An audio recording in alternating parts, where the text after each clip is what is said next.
अधिक मास का प्रथम दिवस,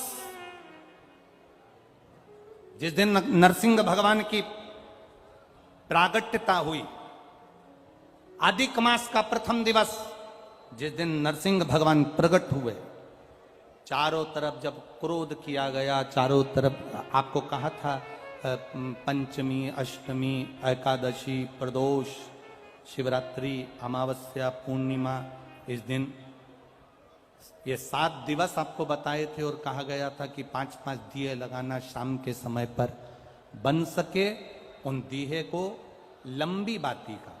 कौन सी बाती का? जम के बोलो जरा। लंबी बाती का। आपको पहले भी कथा में कहा, लंबी बाती का जो दिया होता है, लंबी बाती का जो दीप होता है, वो दीप हमारे जीवन में वंश की भी वृद्धि करता है। इसलिए हमारे यहाँ पितरों का दिया, देवी जी का दिया, नवरात्रे का दीप, ये सब लंबी बाती के लगते हैं। तो लंबी बाती का जो दीप होता है वो हमारे यहाँ वंश की भी वृद्धि करता है, लक्ष्मी की भी वृद्धि करता है, सुख समृद्धि।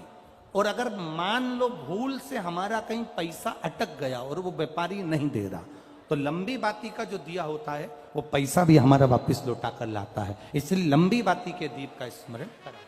नरसिंह जी वैकुंठ चले गए, जाने लगे तो ऋषियों ने, संतों ने नरसिंह भगवान को रोक कर कहा कि आपका अंश यहां रखिए।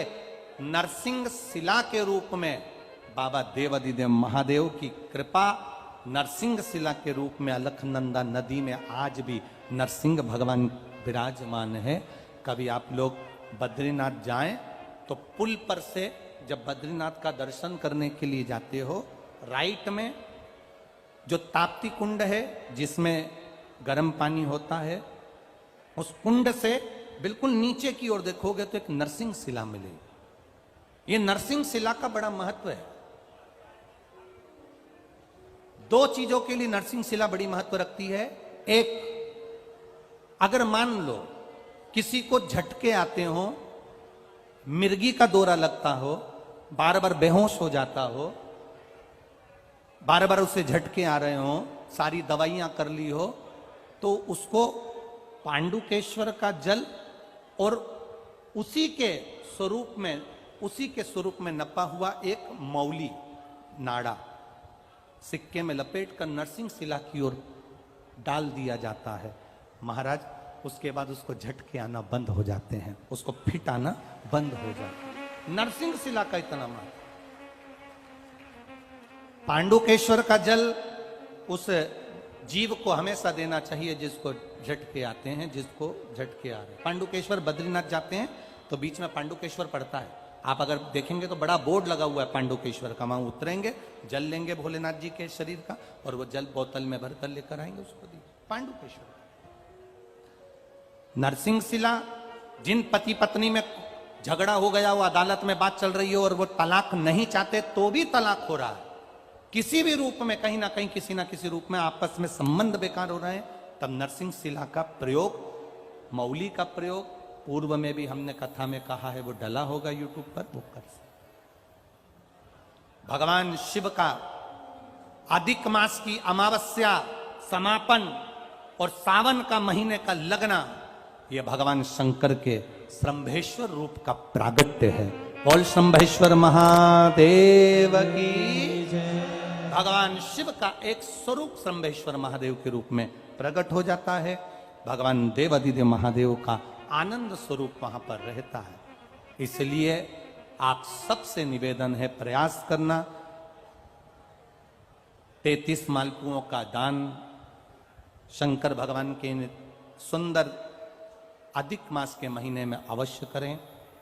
जब अमावस्या, अधिक मास की पूरा महीना पूर्ण हो और अमावस्या आए, तब भगवान शिव की आराधना अवश्य करें। बहुत सारी बेलपत्री पड़ी हो ना, तो बाबा को ढक दो। बाबा, ठंड नहीं लगेगी इसलिए मैं ढक रही। कभी कभी गणेश जी और कार्तिक पर हाथ रख कर कह दो, बाबा जैसे ये तेरे 2 पुत्र हैं ना, वैसी मैं तेरी बेटी हूं बाबा, पर बहुत दुखी हूं बाबा। बाप अपनी बेटी को दुखी देख सकता है क्या बाबा? बाबा बहुत तकलीफ में हूं, तेरे बेटों की तरह मुझे भी मान लेना बाबा।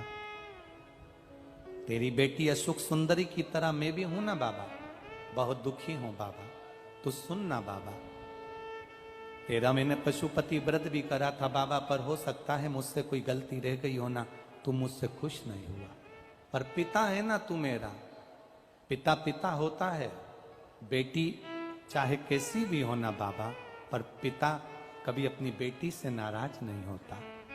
बाबा आज एक बेलपत्री मैं तुझे चढ़ा कर जा रही हूं, ये समझना तेरी बेटी अपना हृदय अपना दिल तुझे देकर जा रही है, तो संभाल लेना बाबा। दिल से कहो उसको, स्तुति दिल से होना चाहिए। दिखावे से शिव के मंदिर कभी मत जा। मेरे महाकाल कालाधिपति, मेरे महाकाल बाबा अपने बेटे को भूल गए क्या? मेरे महाकाल बाबा अपनी बेटी को भूल गए क्या? महाकाल बाबा ये बेटा ये बेटी दोनों बाहें पसार कर तुझे बुला रहे हैं, एक बार गले से लगा लेना मेरे महाकाल।